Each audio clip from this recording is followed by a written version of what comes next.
We've officially entered the pre-shadow period for Venus retrograde, meaning the energy is starting now. Venus doesn't go retrograde until March 1st, but this phase is the preview of what's to come. So if themes around love, money, relationships, or self-worth are starting to feel off, this might be why. Before Venus goes retrograde, it starts slowing down and going through the degrees it will later revisit during retrograde. That means whatever situations, emotions, or relationship themes you're noticing right now will be later revisited in March and April. So pay attention. What themes are starting to come up in your relationships right now? Are sudden financial habits starting to be highlighted?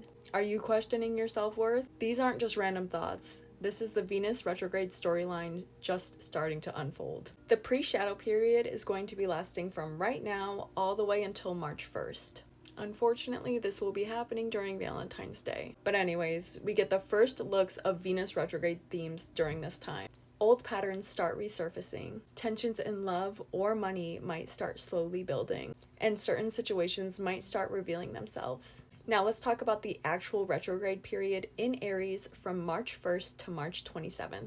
The energy shifts its focus to independence, self-worth, and action. This phase will expose imbalances in relationships. Are you too focused on yourself or not enough? Passion, anger, and ego can come to play during this time. Past relationships may appear, but not just for nostalgia, but to show you where you actually still need to heal. And we're gonna feel this retrograde in Pisces too, from March 27th to April 13th. Here, the energy softens, but it gets more emotional. This phase is all about looking at love through a spiritual, karmic lens. You may feel nostalgic, rethink past choices, or realize where you've been looking at things through rose-colored glasses. And lastly, the post-shadow period of the retrograde from April 13th to May 16th. This is when everything clicks. This is when the emotional fog lifts and the lessons that you learned from Venus retrograde start being integrated into your life. So here's what you can do now during the pre-shadow period. This is your chance to just observe without reacting. If relationship issues, insecurities, or financial concerns are popping up at this time,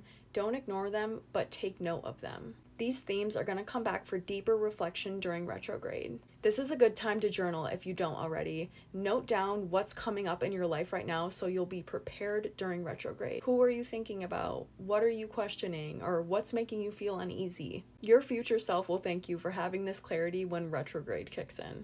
And here's some of my final thoughts. This Venus retrograde isn't just about relationship drama. It's about realigning with what actually matters to you and what actually feeds your soul. And since we're in the pre-shadow right now, we have a chance to see what's coming before we dive into the deep end with retrograde. Are you already noticing Venus retrograde themes popping up right now? If you have, leave a comment below. And as always, make sure you give me a follow to stay updated with the latest astrological influences. And make sure to check out my website. The link is in my bio. I offer a ton of personalized birth chart readings.